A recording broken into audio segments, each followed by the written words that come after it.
Captain Hook and his infamous crew were sailing through treacherous winter seas aboard the Jolly Roger.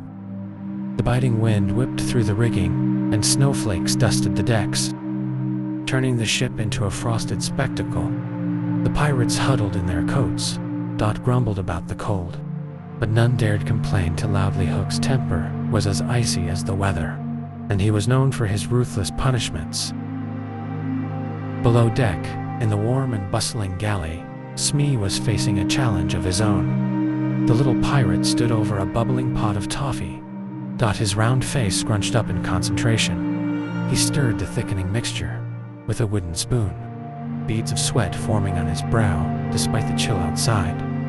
"Oh dear," Smee muttered, to himself, glancing nervously at the recipe scrawled on a crumpled piece of parchment.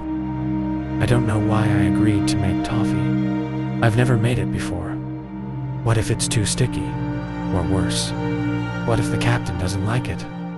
The thought of Captain Hook's fury sent a shiver down his spine. Determined to do his best, Smee decided to test the consistency. He dipped the wooden spoon into the golden mixture and gave it a tug. But to his horror, the spoon didn't budge. The toffee clung to it like a barnacle to the hull of a ship. "Oh, miserable Smee," he groaned, tugging futilely at the spoon. "This is a disaster. If the captain finds out, he'll have me walking the plank before I can say toffee." As if on cue, the galley door creaked open, and Captain Hook's imposing shadow filled the room. He stepped inside, his sharp hook gleaming in the dim light, and his eyes narrowed as he surveyed Smee's work. "What's taking so long?" he demanded, his voice a low growl. "I want my toffee, and I want it now." Before Smee could explain, Hook reached out, grabbed the spoon, and yanked it free. With a dramatic flourish, he popped the sticky treat into his mouth. For a moment, he froze.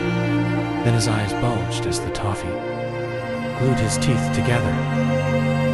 "Ugh," the captain managed to grunt, though the rest of his words were incomprehensible. His free hand reached for his sword, and Smee's heart sank. He was sure this was the end. But before Hook could draw his weapon, the Jolly Roger suddenly lurched violently.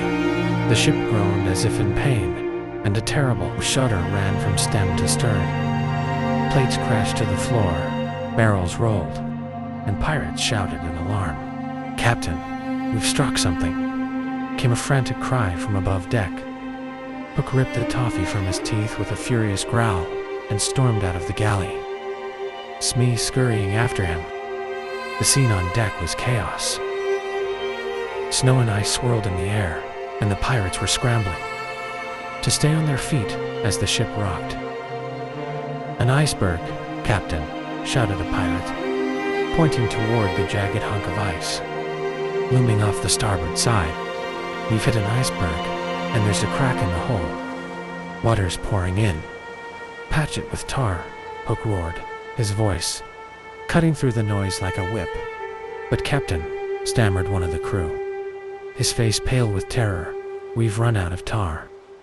The pirates looked at one another, their fear mounting. Without tar to seal the crack, the ship would sink, and they'd all be lost to the icy depths. Smee, standing near the galley door, felt his pulse quicken. He had to do something, anything. Suddenly, an idea struck him. "The toffee," he exclaimed, his eyes lighting up. Without waiting for permission, he dashed back into the galley, grabbed the heavy pot of toffee, and hurried to the hull where icy seawater was pouring in. "Out of the way," Smee cried, shoving past the startled pirates. He knelt by the crack, his boots already submerged in freezing water, and began scooping the sticky toffee onto the breach. At first, the pirates stared in disbelief. "What's he doing?" one of them whispered, ... But as the toffee hardened in the frigid air, sealing the crack as tightly as a piece of iron, their skepticism turned to amazement.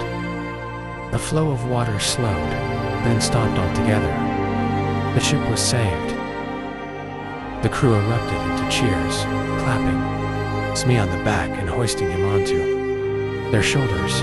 "Smee, you've done it," they shouted, their voices ringing with relief and admiration. Captain Hook approached, his expression unreadable.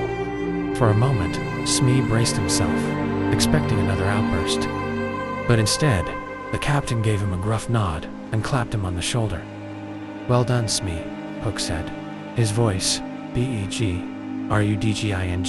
but genuine. "You've saved my ship hand, my reputation. Perhaps you're not entirely useless after all." Smee's face turned as red as the toffee he'd just used to save the day. "Oh, happy Smee," he chuckled, his heart swelling with pride. From that day on, Smee's ingenuity became the stuff of legend among the crew, though he still managed to bumble his way through daily tasks. The pirates never forgot the day he saved the Jolly Roger, with nothing more than a pot of toffee and a bit of courage. That night, the crew of the Jolly Roger gathered together for a rare and jubilant feast. The crisis had passed, the ship was safe, and their spirits were higher than they had been in weeks. The cold winter winds still howled outside, but within the warm confines of the galley, the pirates laughed, sang, and clinked their mugs together in celebration. Captain Hook himself, seated at the head of the long wooden table, was in an uncharacteristically good mood. His usually stern face held a rare, almost grudging smile as he looked around at his crew, though he would never admit it aloud. The disaster they had narrowly avoided had reminded him of the value of his men, particularly the bumbling but unexpectedly resourceful SMI. Smee, still beaming with pride from his earlier triumph, was bustling about the galley, serving plates piled high with roast meat, steaming vegetables, and crusty bread. Although the toffee disaster had almost cost him his life, it had also saved the ship. And for that, the crew had decided to name the sticky concoction Smee's Miracle. A fresh batch of it, slightly less sticky this time, was already cooling on the counter, waiting to be shared as dessert. "To Smee," one of the pirates roared, raising his mug of grog high into the air. "To Smee," the others echoed, their voices ringing out in unison. Smee, blushing, humbly stated that he was just doing his duty, though it was clear he was pleased. Hook praised Smee for his quick actions that saved the ship, affirming that he deserved to enjoy the moment. The room erupted into cheers once again, and for the first time in months, Smee sat with the crew as an honored guest, setting aside his usual duties.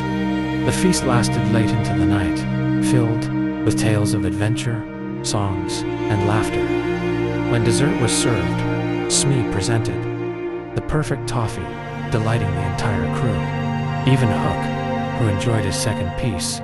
In the warmth of camaraderie, Smee felt truly accepted as part of the crew, valued and respected. The Jolly Roger gently rocked on, calm seas, defying the cold winter winds. With the warmth of fellowship